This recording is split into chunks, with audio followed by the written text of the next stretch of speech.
ሮቤል ባለማህተቡ ገንዘባችንን አጭበርብሮናል። በጣም ብዙ ገንዘብ አጭበርብሮናል። እንደምናምነው ደግሞ ያደረገን ነገር እምነቱን ተገና አድርጎ ሮቤል ባለማህተቡ ነኝ ብሎ ሳይናገር በፊት መስቀል ይስማል። በዚህም እኔ ክርስቲያን ስለሆንኩኝ በእምነቱ ተታለልኩ። ያው ስንታየው ቤተሰብ ያወጣልኝ ስም ነው። ሮቤል ደግሞ በጣም ወዳት ልጅ ነበረች። እሷ ነው ያወጣችልኝ። በሷ ጉልበት ነው እዚህ የደረስነው። ያው ፍቅር ነው። አንዳንዴ ፍቅር ሞኝ ያረጋል ሲባል ውሸት ነበር የሚመስለው። እኔ ግን እውነት መሆኑን አውቄያለሁ። ማለት ዛሬ ላይ ብር አገኛለሁ። በቃ በጣም ብር አገኛለሁ። ስራ በጣም ነው የምሰራው። ወደ 40 የሚደርሱ እህቶች ገንዘብ አለን አንተ ጋር ብለዋል። ገንዘባቸውን ለምን አትሰጣቸው?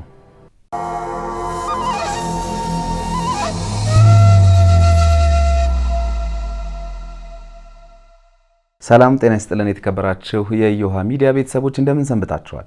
በዮሃ ሚዲያ የተለያዩ ቤተሰባዊ፣ ማህበራዊ ያልተነኩና ያልተዳሰሱ ታሪኮች ወደ እናንተ ወደ ተከበራችሁ ተመልካቾች እንደሚደርስ ይታወቃል።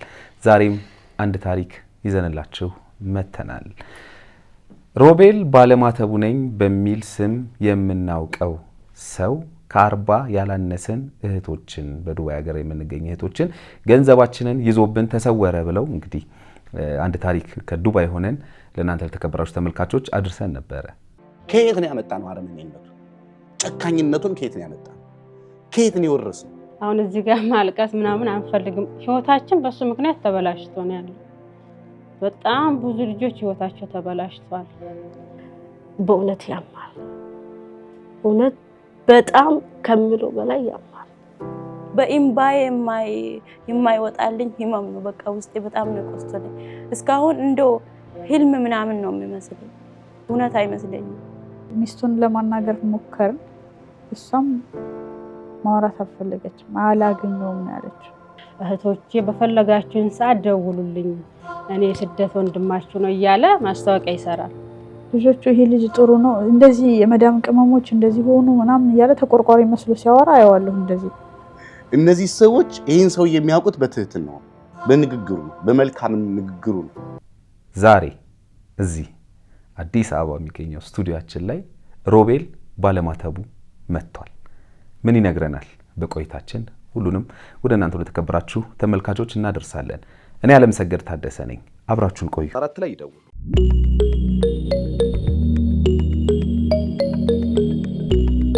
እንኳን ደህና መጣ። እንኳን ደህና ቆያችሁ። ሰላም ነው? ይመስገነው ፈጣሪ። እንተዋወቅ። እሺ፣ ስንታየው እባላለሁ። ስንታየው እኔ ደግሞ ማቀህ በስንታየው ሳይሆን ሮቤል ባለማህተቡ በሚል ስም እንደምትታወቅ ነው ብዙ ሰዎች የነገሩኝ። ሮቤል ስንታየው እዚህ ላይ የምትነግረኝ ነገር አለ? ያው ስንታየው ቤተሰብ ያወጣልኝ ስም ነው። ሮቤል ደግሞ በጣም ወዳት ልጅ ነበረች። እሷ ነው ያወጣችልኝ። ያው እሷን ለማስታወስ ብዬ ነው ሮቤል። ባለማህተቡ ደግሞ እንደማንኛውም ሰው ያው እኔም ኦርቶዶክስ ነኝ።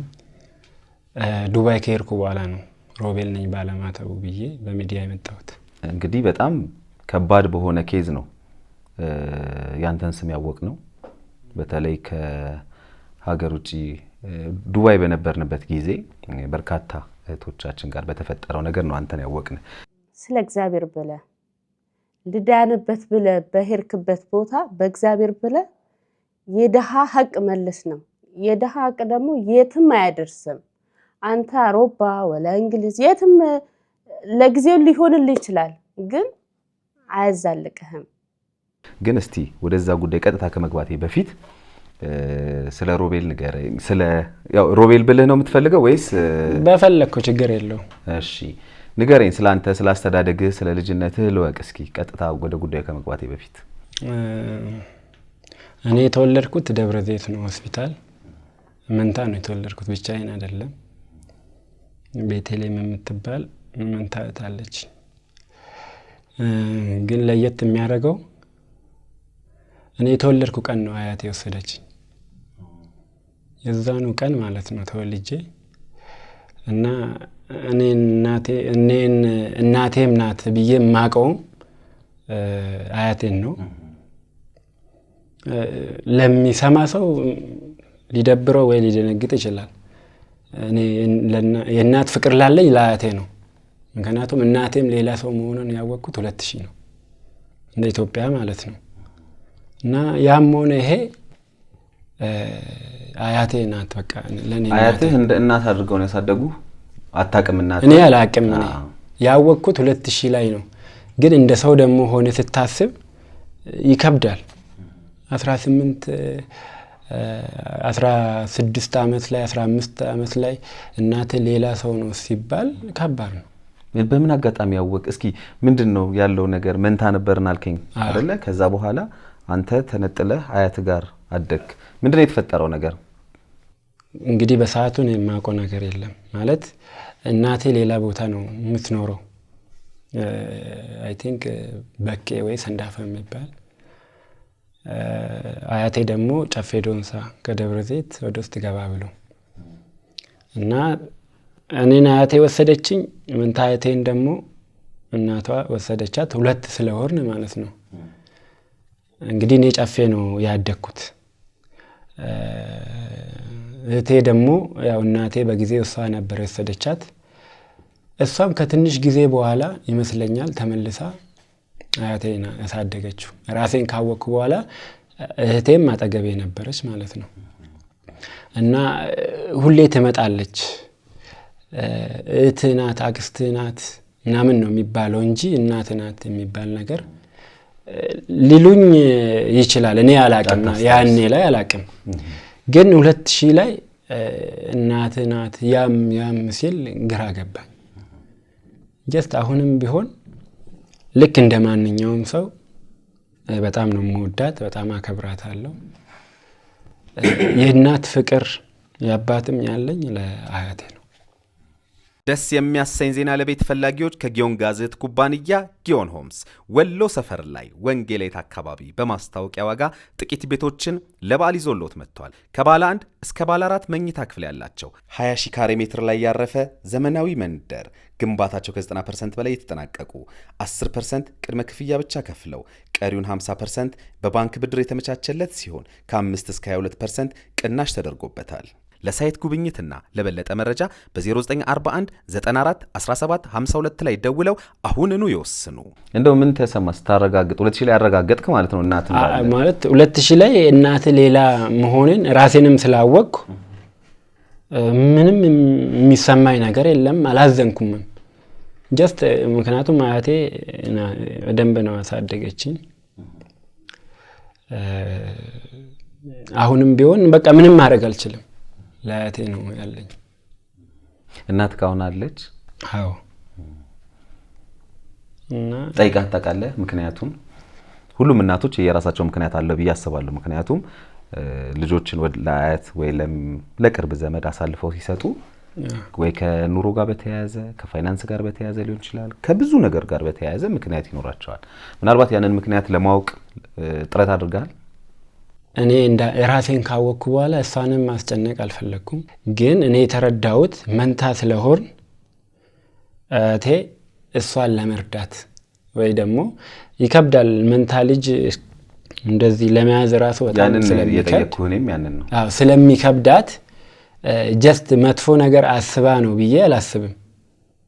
ግን እና አያቴ ቀንቀባራ ነው ያሳደገችኝ፣ እግዚአብሔር ይመስገን። ለእናቴም ደግሞ መጥፎ አስተሳሰብ የለኝም።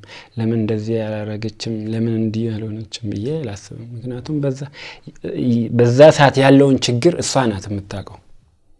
ኢቭን እኔ አባቴን ራሱ አሁን ስንታየው ጌታቸው በቀለ ነው የሚባለው፣ በአጎቴ ነው የምጠራው። ምክንያቱም ትምህርት ቤት በጣም ስለሚወደኝ አጎቴም በህይወት የለም ነፍሱን ይማር፣ እሱ ነው ትምህርት ቤት ይዞኝ ተሸክቦኝ ሄዶ በራሱ ስም ያስመሰገበኝ እና በዛው ቀረ ስንታየው ጌታቸው ብዬ ማለት ነው። እኔ የምጠራው አሁን በእናቴ ወንድም ማለት ነው። ራሴን ካወቅኩ በኋላ ጠይቄያት ነበረ። ገጣሚ ሆኖ እሷ ያገባችው ባል ውትድርና ሄዶ ነበር አንድ ልጅ ከወለደ በኋላ። ከዛም በኋላ ከሆነ ሰዓት በኋላ ተመልሶ መጣ። እሱ ከመጣ በኋላ ደግሞ አንድ ላይ መኖር ሲጀምሩ እኛ በ8ኛ ወር ወይ በ7ኛ ወር አይ ቲንክ ተወለድን። እንደተነገረኝ ነው ምነግር። ከዛም በኋላ አጋጣሚ ሆኖ እኔም እህቴም ትንሽ ቀላ እንላለን። እናቴ ጠይም ናት፣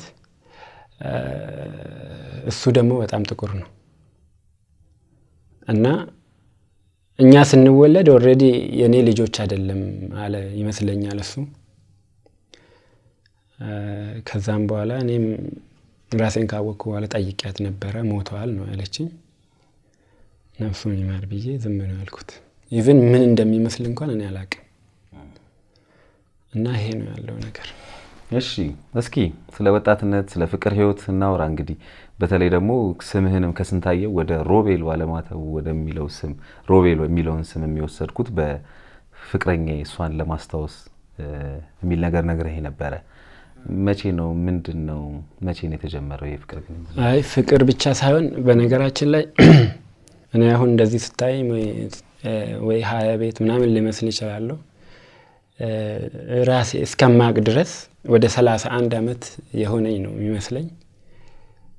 ፓስፖርት ላይ 34ም ሊሆን ይችላል 35። ምክንያቱም ከሀገር ስወጣ እድሜ ከፍ ማለት አለበት ስለሚባል በዛ ሁኔታ ነው ጨምሬ የወጣሁት። 96 97 ምናምን ከብት ነበር የምጠብቀው እኔ።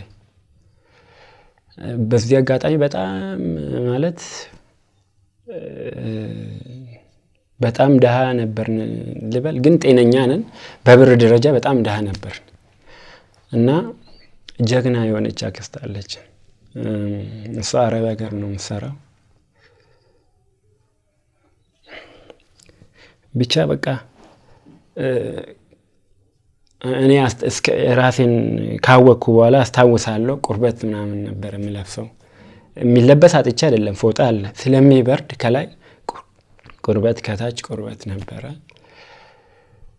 እሷ በስንት አመት እንደሄደች ባላቅም ግን ከእሷ እዛ ሀገር አረብ ሀገር ቁጭ ብላ ከ2000 በኋላ በቃ ሁሉም ለውጥ ተጀመረ በሷ ማለት ነው። እኛ ወደ 11 ወደ 12 ያክስቶቼ ልጆች አሉ፣ እኔ ያለው ወንድሞቼ ሌላ አሉ፣ አጎቴ ልጅም አንድ ልጅ አለ። ብቻ ወደ 12 ያን ሁሉ አንቀባራ ያሳደገችን አክስቴ ናት። በሷ ጉልበት ነው እዚህ የደረስነው። አይዞህ ተረጋጋ። የእናትህ እህት ማለት ናት? አዎ የእናቴም የጌታቸውም እህት ማለት ነው። ነፍሱን ይማረውና እና ከ2000 በኋላ በቃ ሁሉም ነገር ተቀየረ። ቤታችን ተቀየረ፣ ምን ለብሰው ነገር ተቀየረ። ብቻ ምን አለፋ ሙሉ በሙሉ ህይወታችን ተቀየረ በሷ። ኢቭን እስካሁን እሷ አረብ ሀገር ናት። 2000 ላይ እኔ ከብት ከመጠበቅ እንትን ጀመርኩ፣ እምቢ ብዬ ማለት ነው ጫማ መጥረግ። እና ጫማ ስጠርግ ኳስም በጣም ነበረ ኳስም እጫወታለሁ። ትምህርትም እማር ነበረ። ግን በሆነ ሰዓት አጋጣሚ የሆነች ልጅ አክስቴ የሆነ ቦታ ገዝታ ነበረ። አይ ቲንክ 2022 ለምን 2002 ወይ 2003 በኢትዮጵያ 2002 እና ቤት ኪራይ እሷ ቤት ገዝታ ነው ኢትዮጵያ ላይ ማለት ነው። እዛ ያለውበት ቦታ ጨፌ ዶንሳ ቤት ኪራይ ሊቀበል እዛ ሄጄ የሆነች ልጅ መጣች። በጣም ቆንጂዬ ናት። እና በኔ ቤት ለከፋ መሆኑ ነው አቆምኳትና ምንድነው አንቺ አንዳንዴ እንደ ሰው ያረግሻል፣ አንዳንዴ ደግሞ እንደ አውሬ አልኳት።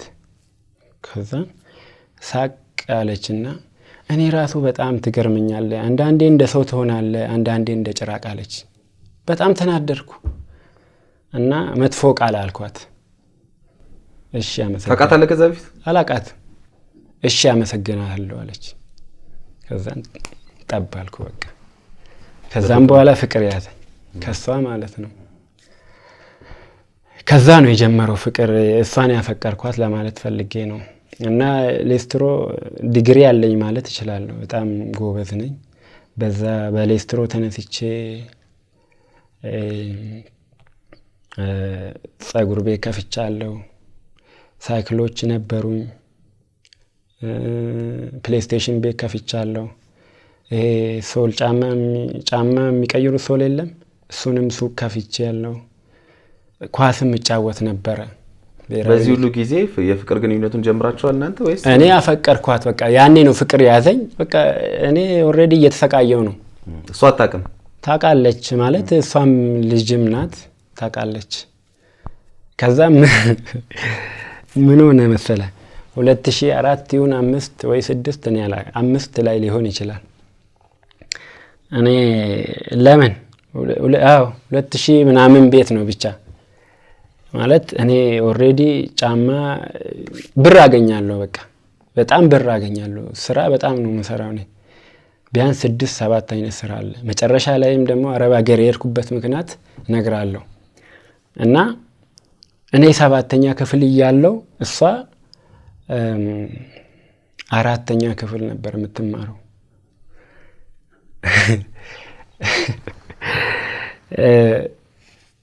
እኔ ሞኝነቴ ማለት ነው ማለት ያው ፍቅር ነው።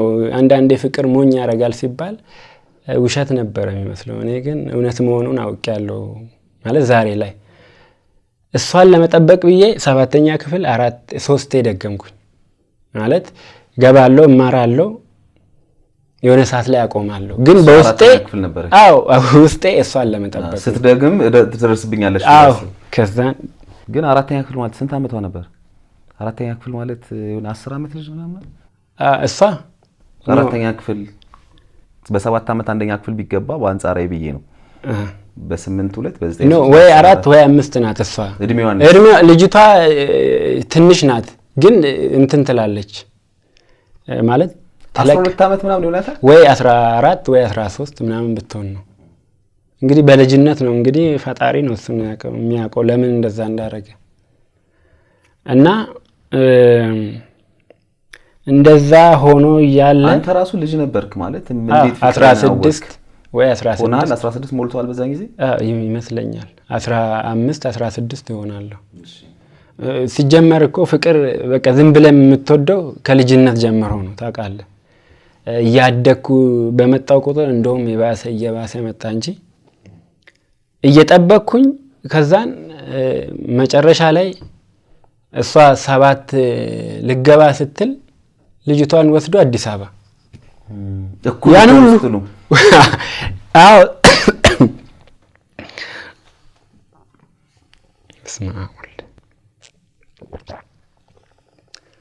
እሷን አዲስ አበባ እኔ ምን ልሁን? እኔ አሁንም እኮ ደግሜ ልጠብቀው ነበር በዛ ሰዓት። ከዛ አስተማሪው ሲሳይ የሚባል አስተማሪ በጣም ነበር የሚወዱኝ። እዛም ጫማን ስጠርግ ምናምን ያዩኛል የሥራ ሰው ነው ምናምን ብለው የ7ኛ ክፍል ካርድ ለማስወጣት ሲሄድ ፋይናልም አልተፈተንኩም። ሚድ ተፈትኛለሁ። እዛው ነው ያቆምኩት። አልፋል አለኝ። እኔ በየአመቱ አጋጣሚ ደግሞ እሱ ነው ስም ጠሪ ሁሌ። እኔ በየአመቱ ያንተን ስም መጥራት ታልችቶኛል። አልፋል የምሬ ማርያምን ነው የምልህ። እና 8 ገባሁ። በጣም የሚያሳዝነው ጫማ እየሰራው ሁሌ እሷን እየመጣው ፈልግ ነበር። አዲስ አበባ የት እንደሆነ አዲስ አበባ ይባላል እንጂ እኔ አላውቅም። ቢያንስ 1 አመት ከ8 ወር 9 ወር ፈጅቶብኛል ለማግኘት እሷን ፈልጌ አዲስ አበባ እየመጣው እየተመላለስክ ማለት ነው? አዎ በሳምንት አንዴ እመጣለሁ፣ ፈልጋታለሁ። አዲስ አበባ ነው እንጂ እኔ የት እንደሆነ አላውቅም። ዝም ብዬ በቃ ትምህርት ቤት እየሄድኩ ፈልጋለሁ የትኛው እና ትንሽዬ ፍንጭ አገኘው የሆነ ሰዓት ማለት አዲስ አበባ ውስጥ የሆነ ቦታ እንዳለች የሆነ አካባቢ እንዳለች በዚሁ መሀል ልጅቷ ላይ የሆነ ነገር ተሰራ መሰለኝ። መድኃኒት ሳያሰሩባት አይቀርም ታማሚ ሆነች ልጅቷ፣ ታመመች። እቺ ያፈቀርካት ልጅ? አዎ። እና መጨረሻ ላይ ይሄን ሰው ስታዋወቅ ጫማ ሊያስጠርግ መጥቶ የኛ ሀገር ሰው ነው ግን አዲስ አበባ ነው የሚኖረው እና 2005 ይመስለኛል ተዋወቅ። ከዛን ውሰደኝ አልኩት። እኔ እኮ እዛ ስራ አለኝ እዚህ ወደ አውቶቢስ ተራ ምናምን አለ። እሺ ውሰደኝ። እኔ እኮ ስራውን ብቻ አይደለም እሷን እሷ በቃ ሁሌ እሷን ሄጄ ለማየት። ከዛን እሺ ብሎ ወሰደኝ። አያቴ አልቅሳ እኔም አልቅሼ አልችልም ካለ ሰው መኖር ሄድኩኝ። 6 ወር ሲሞላኝ አያቴ በቃ ከአቅሜ በላይ ናፈቀችኝ። በቃ አያቴ ናፈቀችኝ ብዬ ማልቀስ ጀመርኩ። ሰውየው ደግሞ በጣም ነው የሚወደኝ። ከዛን እሺ ምን ማድረግ እችላለሁ ብሎ ወደ ሀገር የመለሰኝ። ከዛን አሁን ቦታውንም ማወቅ ያለው ኦሬዲ እሷም ያለችበት ቦታ። እሷም አንዳንዴ ለባህል ምናምን ትመጣለች። አሁን ትንሽ እኔም እንትን ማለት ጀምር ኳስ ጀመርኩኝ፣ ኳስ መጫወት እና ስራም የተለያዩ ስራ መስራት ሲጀምር በሌስትሮ የሚመጣው ብር በስማ ዛሬ ላይ ራሱ ሰራ ደስ ይለኛል። እና በዚሁ በቃ ኳስ ተጫዋች ቢ ውስጥ ገባው። እንደዚህ እያለ ኳሱንና ስራዬን አንድ ላይ ማስካሄድ ጀመርኩኝ። ቀጥ ብዬ የት ነው ያልኩት? ኪዳነ ምሕረት ቤተ ክርስቲያን።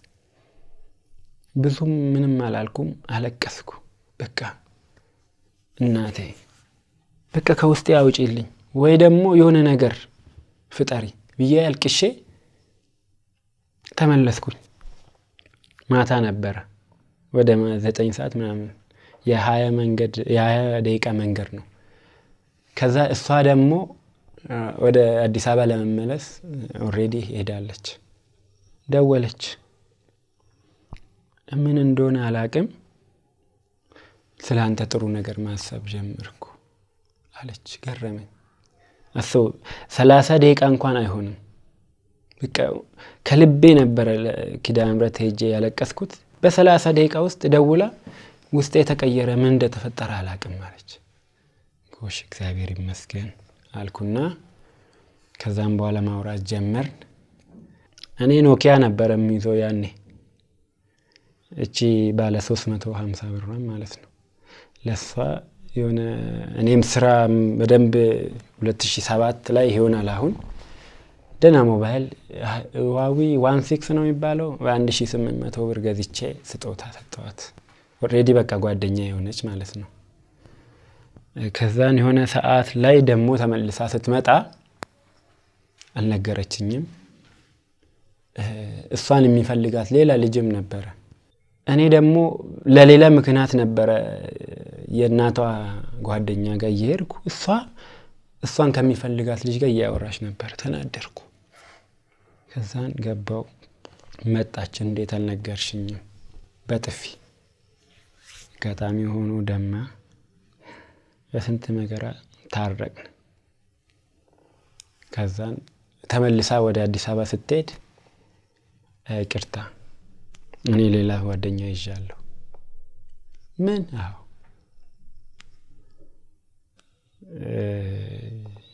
እንጃ በቃ በጣም ይከብድ ነበረ በጣም። ከዛን ቪዚት መጣልኝ ከዱባይ አክስቴ ልካልኝ ማለት ነው። እና የሆነች ታናሽ አክስቴ ደግሞ ነበረች። እኔ ላይ ብር አላት። እኔ ብሩን ካልሰጠኝ ከዚህ ሀገር አይወጣም። ኤርፖርት ላይ ሄጄ ነው ማስይዘው።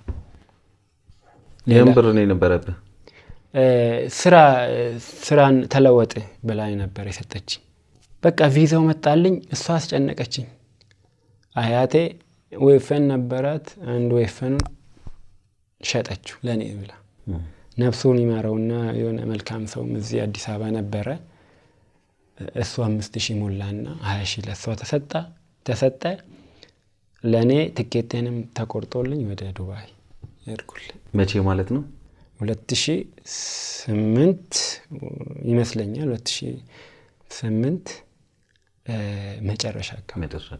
በዚህ ጊዜ ከልጅቷ ጋር ከምታፈቅራት ልጅ ጋር ያለ ነገር እንዴት ሆኖ ነበር? በቃ እኔ ወዳታለሁ መፈቅራታለሁ፣ እሷ ግን እኔ ማየትም እንትን የላትም። ስለዚህ በዚህ ሁኔታ ውስጥ ሆነ አንተ ሄድከው? አዎ አንተ ሄድከው። እሺ ሮቤል የሚለው ታዲያ ስም ከየት መጣ? እንደዛ ከሆነ በዚህ ማለት አልነገርከኝም ብዬ። አይ አሁን ለምሳሌ ኳስ ሲጫወት ነበረ ያኔም ስወጣ አንድ ሙባረክ የሚባል ልጅ አለ እና ሮበን ነው የሚለኝ። ሮበን ቫንስንቴ ነበር የሚባለው። ኦሮሚያ ምስራቅ ሸዋም ተመርጬ እንደውም ሸሸማኔ ላይ ሄጄ ነበረ እና በጣም ለጉራ ሳይሆን ጎበዝ ነኝ።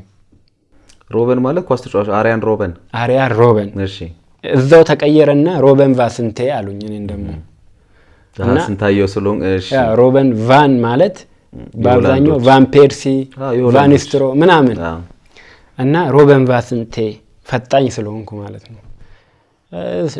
ስለ ኳስም ብዙ ነገር ማውራ ከሆነ ያው ሰዓት ሊሄድ ይችላል እንጂ ብዙ ነገር አወራለሁ። ችግር የለውም ማያስፈልግ። እና እሱ ነበረ ሮበን ቫንስንቴ ያለኝ።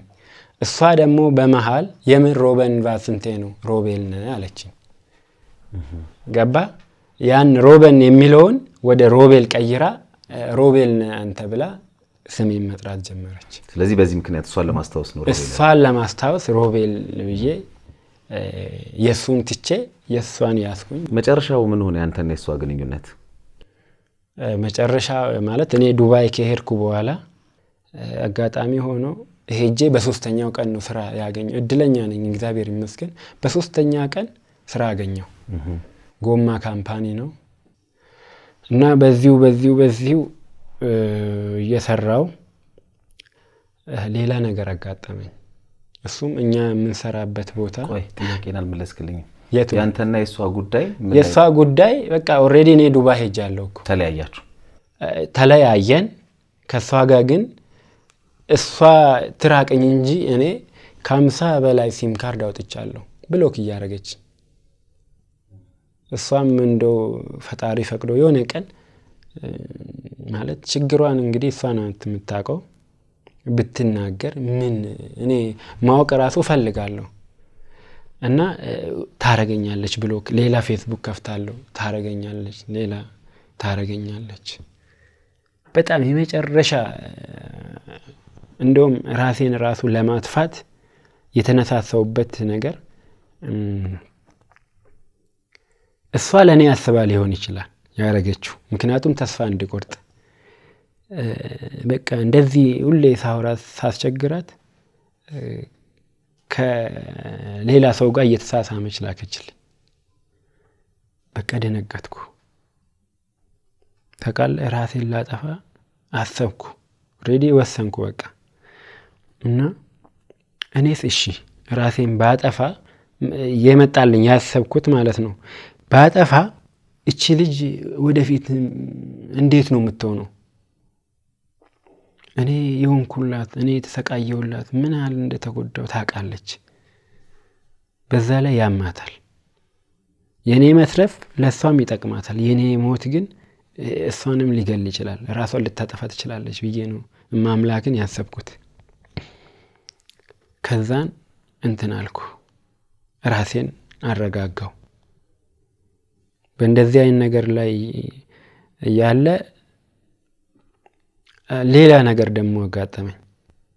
ምንድነው እሱም እኛ የምንሰራው ለ7 ነበር፣ 6 4ቱ ፓኪስታኖች፣ 2ቱ እኔ ነኝ፣ አንዱ ደግሞ አወል የሚባል ልጅ አለ።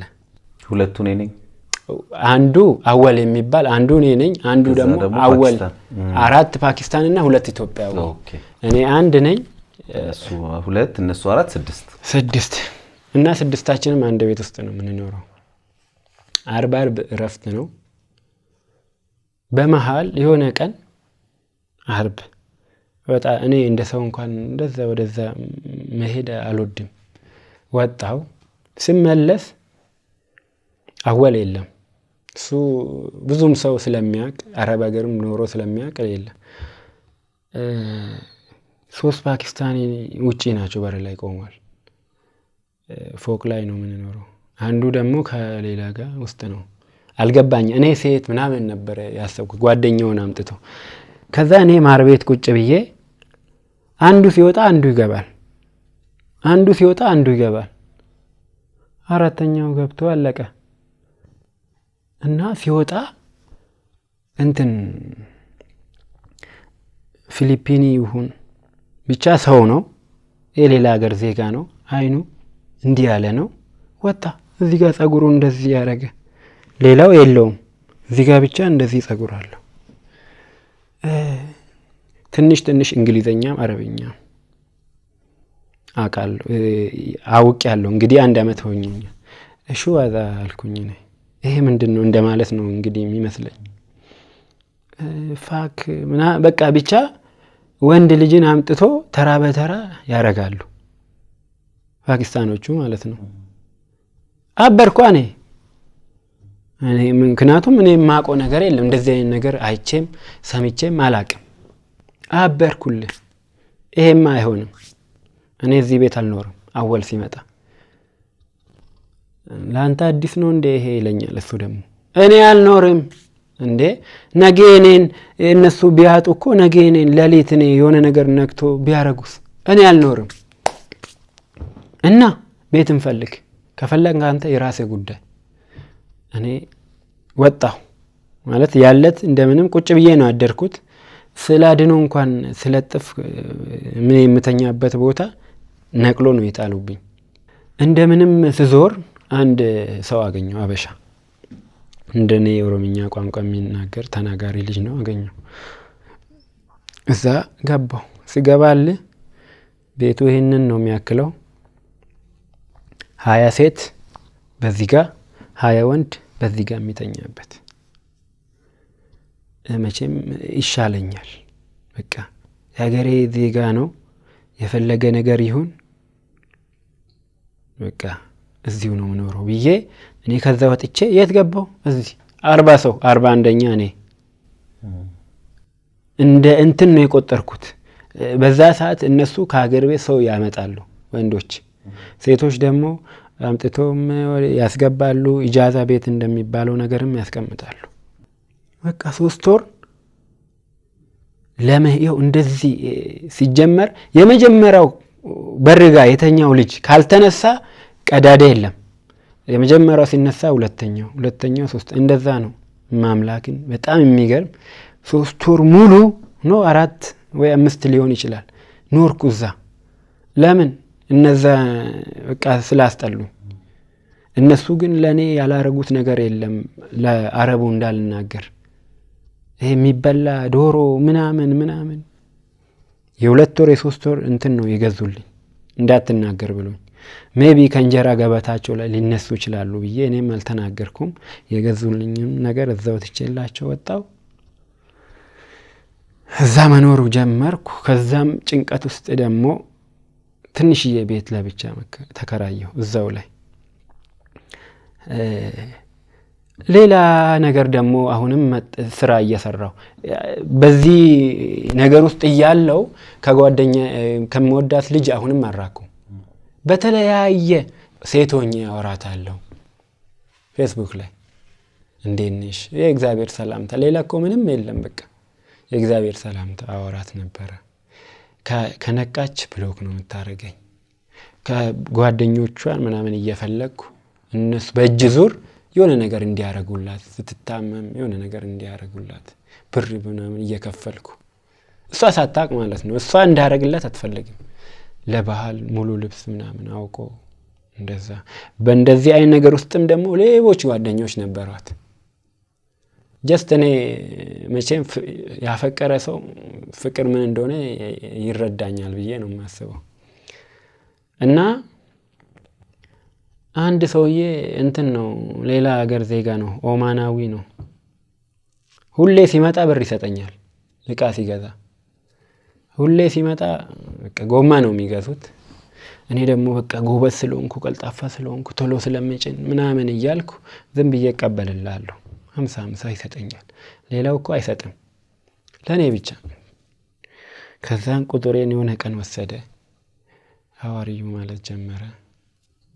አሁንም ብር ይሰጠኛል ይሄ ሰውዬ። የሆነ ቀን አበባ ላከልኝ። የምሬን ነው። ለምሳሌ ይሄን ነገር የምነግርህ ብዙ ሰው ይማርበት። አዎ ትክክል። አበባ ላከልኝ። ኖርማል ነው ብዬ ያለፍኩ ማለት እኔ እንትን ነኝ። እንደዚህ አይነት ነገር ባህልም ምንም የለም እኛ ኢትዮጵያውያን እንደዚህ አይነት ነገር የለም። ቢልክም በቃ አበባ ፎቶ የምነሳበት ቦታ የሚያምር ቦታ እንደሆነ ነው የማውቀው እኔ። እና አሁንም መጣ የሰውዬ ይገዛል። ብሩ ግን እያስጠላኝ መጣ። እኔ የሆነ እየከበደኝ መጣ። የፈለግከውን ነገር አረግልሃለሁ። ለምንድን ነው እዚህ ጎማ የምትሸከመው? እኔ ሌላ ሱቅ ከፍታለሁ፣ መስራት ትችላለህ ምናምን። እንግዲህ ይሄ ሰውዬ ሴት ብሆን ወይ ወዶኝ ነው።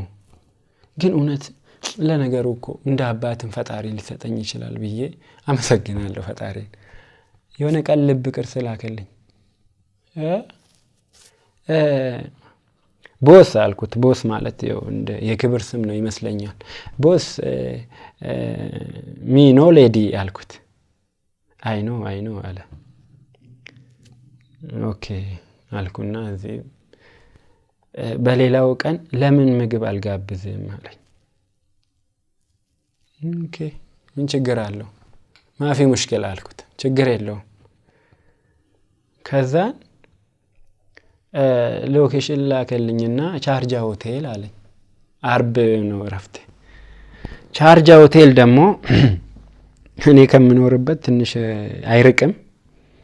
ቻርጃ ሆቴል እንግዲህ ኢትዮጵያ ላይ የምማቀው ሆቴል አልጋ ቤት ነው። እና ቦስ አልኩት ቻርጃ ሆቴል ኦል ቻርጃ ሬስቶራንት አልኩት። ቻርጃ ሆቴል ዋይ ለምን አልኩት። ከዛን አይ ላቭ ዩ አለኝ። ዋት አይ ላቭ ዩ አይ ኒድ ምናምን አለ። እዛ ጋር ምንም አላልኩም። አይ አም ኦርቶዶክስ። ለምን አይ አም ኢትዮጵያ አይ አም ኦርቶዶክስ። አንተ ከችራ አልኩት። ያው እንግሊዘኛም አረብኛም ቅልቅል ነው ማወራው የምችላትን። እኔ ኢትዮጵያዊ ነኝ፣ በመቀጠል ደግሞ ኦርቶዶክስ ነኝ። አንተ ግን ቆሻሻ ነህ ምናምን ብዬ ሰደብኩት። ከዛን እያለቀስኩ ማለት ነው። አያፍርም። አልመጣም። በ3ኛው ነው በ4ኛው ቀን ጎማ ሊገዛ ያስኩታ እንዲሁ ተሸክሜ ሰውየውን ከነ ጎማው። ከዛ ሰዎቹ ያዙኝ። ለምን እንዴት ከስተመራችን እንደዚህ ታረጋለህ ምናምን። እኔ በምችለው ቋንቋ እዚህ ላይ ግን አወል የሚባለው ልጅ ኦሬዲ ካንስል ሆኖ ሌላ ቦታ ሄዷል። እኔ ደግሞ በጣም ስለሚወደኝ ይሄ ሶሪያዊ ጎረቤቱ ሌላ ካምፓኒ አለ፣ ቱርክ ይዘን እንሂድ በእናትህ ቱርክ አብረን እኔ ጋር ስራ ሲለኝ እኔ አልሄድም ብዬ ጎረቤቱ ነው ያስገባኝ። እና እንዴት እንደዚህ ታረጋለህ ይሄ አልኩት። እንዴት እንደዚህ ይለኛል? እኔ ብር ሲሰጠኝ ሌላ ነገር አስቦ እንደሆነ አላቅም። ከፈለገ ብሩን እስከዛሬ የሰጠኝ አስብና እመልስለታለሁ። እኔ ኢትዮጵያዊ ነኝ፣ በዛ ላይ እኔ ኦርቶዶክስ ነኝ። እንዴት እሱ እንደዚህ ይለኛል? በቃ አረጋጉኝ። እዚህ ሀገር የፈለገ ሰው መጠየቅ ይችላል። መዋጤን ከሆነ ነው እንጂ ሌላው መጠየቅ ይችላል ምናምን ብሎ እንደምንም እንትን አረጋጉኝ። እና ከእንደዚህ አይነት እሳት ውስጥ አስብ የተቸገርኩ ሰው ብሆን ለብር ብዬ እንደዚህ አይነት ነገር ውስጥ ብገባ ኖሮ አስበው በቃ ህይወቴ ተበላሽቷል። እና እንደምንም ሆነ እዛም 2 አመት ሰራው። ከዛን ወጣው ከዛ ካምፓኒ አብረን የምንኖርበት አካባቢ እና ልጆች ደግሞ በአብዛኛው ስራ የላቸውም፣ ዘንጦ ነው የሚኖሩት። እኔ አሁንም ከዛ ስወጣ ሄኖክ የሚባል ልጅ ተዋወቅኩኝ። ጎማ እየሰራው እሱ ለመኪና ጎማ ሊገዛ ሲመጣ ኢትዮጵያዊ ሄኖክ የሚባል ልጅ ተዋወቅኩኝ። እግዚአብሔር ይመስገን መልካም ሰው ነበረ ለኔ። ወደፊትም በቃ በጣም እኔ እንደሱ አይነት ሰው አላየው። ቤት እንዲይዝ ረዳኝ። ኮንትራት ማለት ነው። እንዲት ረዳኝ፣ ቤት ያስኩኝ እና እዛ ያለውበት ቦታ በጣም የሚያስፈራ ነገሮች ሰማ ነበረ። በጣም የሚያስፈራ ነገሮች አይ ነበረ እና ኢቭን ሻወር እንኳን ለ4 ለ3 ነበረ የሚገቡት የኛው ሀበሻዎች ማለት ነው፣ ኢትዮጵያውያኖች። ይሄ ነገር ማለት እኔ በጣም ይገርመኝ ነበር። እንዴት ነው እንደዚህ የሚያረጉት? አሁን ኳስ ተጫዋች ስትሆን ችግር የለው ከነቁምጣክ ነው አንድ ላይ የምገባው። እነዚህ ግን በቃ ካፋቸው የሚወጣም ጥሩ ነገር አልነበረም ምሰማው። ሴቶችን እንደዚህ ሴቶችን አረጉ የሚሉት ሲምዋን ሲምቱ ሌላ ፏን ምናምን ካላረጉ ምን አረግን ይባላል ይሉ ነበር። እና አጋጣሚ ሆኖ የሆነች ልጅ ነበረች፣ እሷም ኦርቶዶክስ ናት። እና የነሱ ወሬ አልወደድኩትም ታውቃለህ። እነሱ የሚያወሩት ነገርና የሚተገብሩት አንድ ከሆነ እቺ ልጅም ልትበላሽ ወይ ደግሞ የሆነ መጥፎ ነገር ሊደርስባት ይችላል ብዬ እኔ እሷን ይዤ ሌላ ቤት ኮንትራት የራሴን ቤት ይዤ በራሴ ስም ማለት ነው ሄኖክ የሚባለው ልጅ ረድቶኝ እና በዚህ አጋጣሚ የሆነ ልጅ መጥቶ እኔ ጋር ያድራል እዛው ማለት ነው። ማለት ይሄን እዛ 20 ሆነን አደርን ምናምን 40 ሆነን አንድ ላይ እናድር ነበር ያልኩ። ይሄ ልጅ ያድራል። አንድ ቀን አንገቴን ይስመኛል። አበሻዊ እኔ አልወድም። ከዛን ይነካካኛል። ኧረ በስመ አብ ብዬ ማብራት ሳበራ እርቃኑን ወደዛ ዞሮ ኧረ በስመ አብ አልኩና በድረሱ ለሱ እኔ አንሶላውን ብቻዬን ጠቅልዬ ይሄ ልጅ አሁንም በቃ ወንድና ወንድ ሲያረጉ ቪዲዮ ይልክልኛል። ሰደብኩት በጊዜው። እዚህ ሚዲያ ላይ የሚወራ ነገር አይደለም። ሰደብኩት፣ ብሎክ አረኩት። እኔም ቤት ከያዝኩ በኋላ ሌላ ፎርማን ሆኜ ሌላ ቦታ ገባሁ። ስራ ጎማ ነው ግን አዛዥ ነኝ እንጂ እኔ አልሸከምም።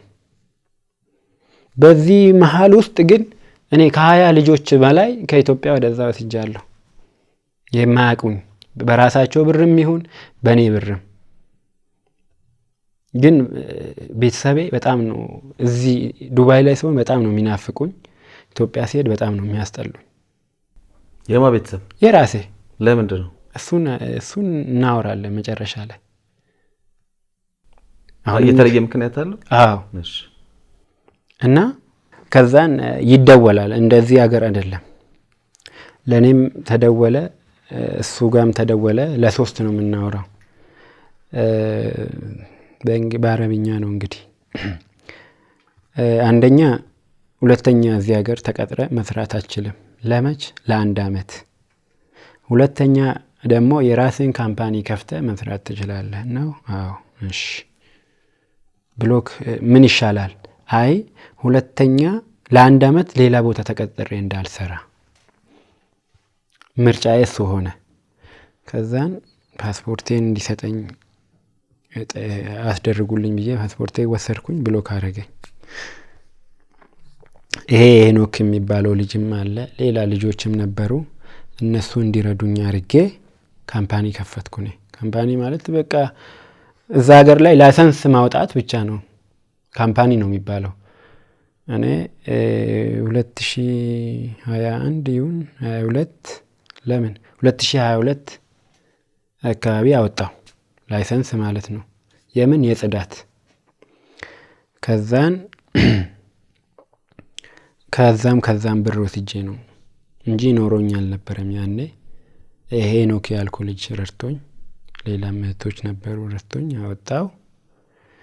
እንደዛ እያለን አሁንም እንግዲህ ሚዲያ ላይ አይ ቲንክ 2022 ይሁን 21 እኔም በእንትን ነበር የወጣሁት። ልጆች ዝም ብለው እርቃናቸውንም ምንድነው እሱ ዝም ብሎ በቃ ዘፈን እንትን እያሉ ይዘላሉ ቲክቶክ ላይ በቃ እምብርታቸውን እያሳዩ ምናምን አንዳንዴ መዝሙር ያደርጋሉ እንትን እያረኩ ማለት ነው ፎቶ እየለጠፍኩ ለምን እንደዚህ ታረጋላችሁ ይሄ እኮ ጥሩ አይደለም እንደዚህ አይደለም ስል ተቀባይነት አገኘ የኔ ወሬ ማለት ነው እንደዛ ነው ቀጠልኩ እንደውም በቃ ቄስ ሆንኩ መሆን ብቻ ነው የቀረኝ ምክር ለምን እንደዚህ ትሆናላችሁ እንደዚህ እያልኩ አሁንም ከልጅቷ ጋር ምንም አልተውኩም አወራለሁ በተለያየ መንገድ ማለት ነው እኔም ኢትዮጵያም እየመጣው መለስ ነበር 2002 ማለት የዛሬ 2 ዓመት ማለት ነው ያ እስከዛ ጊዜ ድረስ ታወራ ነበር አንተ ሌላ ፍቅር ግንኙነት ምናምን አልነበረም ያኔ እሷ ወንድ ልጅ ማለት ሌላ ሰውን እየሳመ ስትልክልኝ እሷን ለመርሳት ብዙ ነገር አድርጌያለሁ በጣም ብዙ ነገር ግን እግዚአብሔር ይቅር ይበለኝ ግን አልቻልኩም መጨረሻ ላይም በጣም መልካም በቃ መልካም የሆነች ልጅ አግኝቼ ከሷ ጋር እንትን ብዬ ነበር እሷ በጣም እኔ እንጃ ግን ፍቅር ሊሰጣት አልቻልኩም በጣም በብዙ ነገርም ስለተጎዳው ፍቅር ሊሰጣት አልቻልኩም እና እንደውም ከሷ መጣ በቃ ማለት በቃ ይቁም ይሄ ነገር አይኖ እኔ እሷ ለኔ ከማንም በላይ ናት ዱባይ ላይ ማለት እንደዚህ እንደ ሰው ስናስብ ግን ለልጅቷ ፍቅር ሊሰጣት አልቻልኩም እኔ በቃ ከባድ ነው ብቻ ከምን ያህል ሴቶች ጋር ግንኙነት ውስጥ ገባ ሳልፈልገው ነው ያልከኝ እንግዲህ ኖ አሁን ይኸውልህ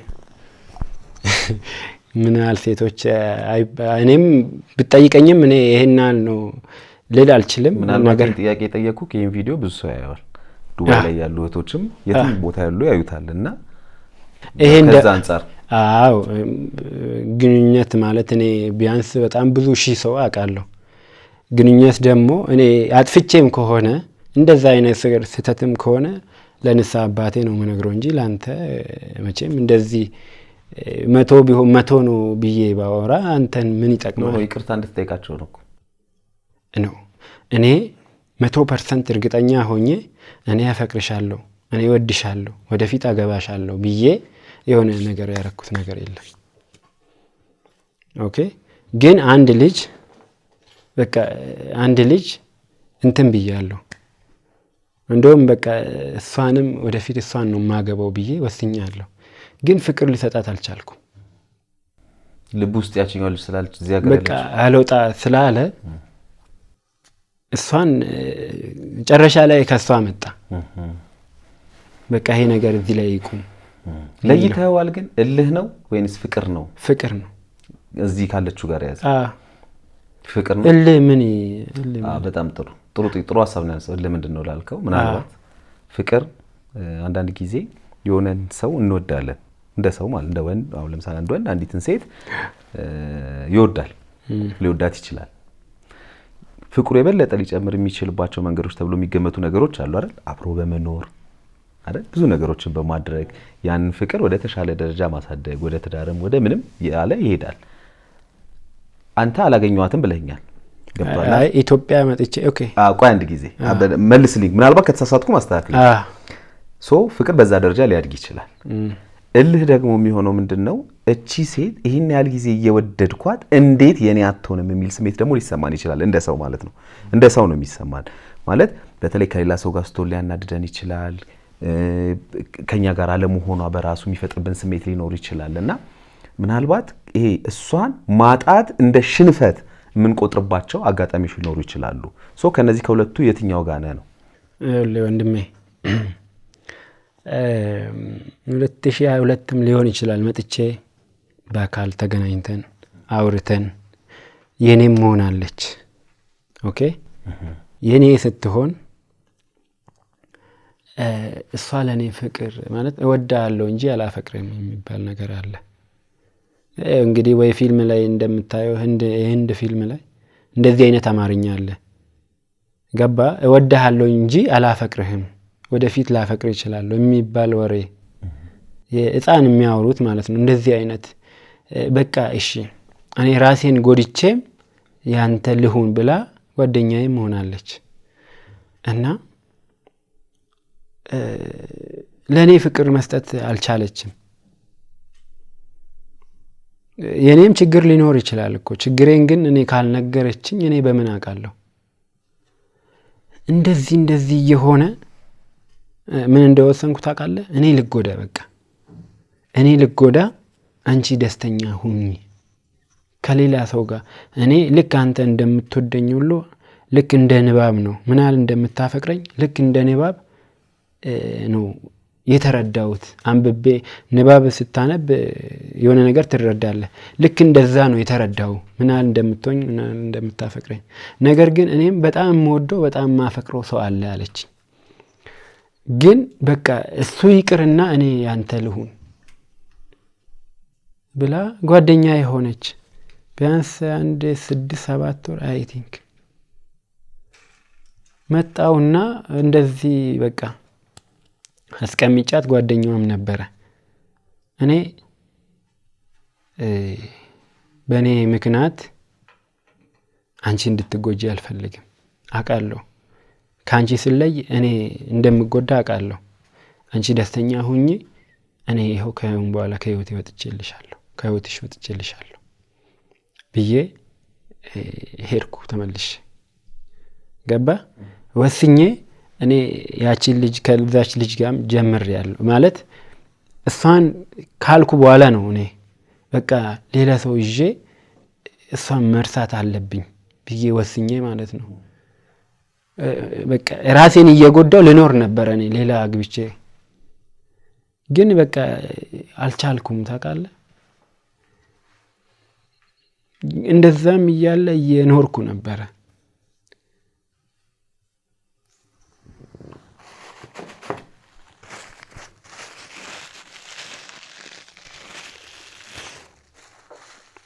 እና ከአቅሜ በላይ ሲሆን በቃ ልጅቷ እኔ እንትን ልበላለች አይ በቃ እንለያይ አለች እዛ ዱባይ ያለችው ማለት ነው በቃ ይቅር አለች ለመንኳት ማለት እሷ ለኔ በጣም ተሰቃይታለች እና ብቻ ከባድ ነው በጣም ነበር ለመንኳት እንለያይ ስትል ልቤ ያቺኛውን ወዳታለሁ ፍቅራታለሁ የማግባቱን ግን እቺኛውን ላገባት ነበር ዱባይ ያለችው ግን በቃ ፍቅር ልሰጣት አልቻልኩም እንደ ሰው ወስጃት አላዝናናትም ምናምን በቃ እሺ አልኩኝ ያለው ነገር ይሄ ነው በማህበራዊ ሚዲያ እንግዲህ በቲክቶክ የሚመስለኝ ብዙ ተከታይ ነበረ አገኘውኝ አልከኝ በተለይ እንደቀላል ሪአክት በማድረግ የተጀመረው ነገር ወደ ምክር አሳድገው ብዙ ተከታዮች ልታገኝ ቻልክ እንግዲህ ምናልባት እዚህ ጋር ይሄንን ተጠቅመህ ምናልባት ይሄን እውቅናህን ይሄን ብዙ ሰዎች ያው እንግዲህ ሁሌም አንድ ነገር መታወቅ ያለበት የሆነ ሐሳብን ይዘህ ስትመጣ የሐሳብ የሚነካቸው የሆኑ የማህበረሰብ ክፍሎች ይኖራሉ አይደል ይሄ ጉዳታቸውን ስትነግራቸው ድክመታቸውን ስትነግራቸው ስህተታቸውን ስትነግራቸው ያው የሚቀበልክ የሆነ የማህበረሰብ ክፍል ይኖራል ብዬ አስባለሁና ልክ እንደዛውም አንተም እንግዲህ ብዙ የሚከተሉክ ሰዎች ነበሩ አሁን ዋናው ጉዳይ እንግዲህ ዛሬም የተገናኘንበት ብዬ የማስበው እኛ ዱባይ በነበርንበት ጊዜ ኢንተርቪው ናይታል ምናልባት ብዙ እህቶቻችን ሮቤል ባለማህተቡ ገንዘባችንን አጭበርብሮናል በጣም ብዙ ገንዘብ አጭበርብሮናል እንደምናምነው ደግሞ ያደረገን ነገር አንዱም ይሄ አሁን ያልከው ማህበራዊ ትስስር ገጽ ላይ እዛ ላይ የሚናገራቸው ሐሳቦች የሚያነሳቸው ሐሳቦች በጣም ገዢ ነበሩና አለማመን ከባድ ነው ያሉኝ እህቶች አሉ ሶ ምንድነው የተፈጠረው እነዚህ በጣም ብዙ እህቶች እንግዲህ እኔ እንኳን ያገኘኋቸውና ቃለ መጠይቅ ላይ የሰጡትን አይታቸዋል። ከዛ ውጪ እንግዲህ ወደ 40 እንደርሳለን ነው ያሉት። ወደ 40 የሚደርሱ እህቶች ገንዘብ አለን አንተ ጋር ብለዋል። ገንዘባቸውን ለምን አትሰጣቸው?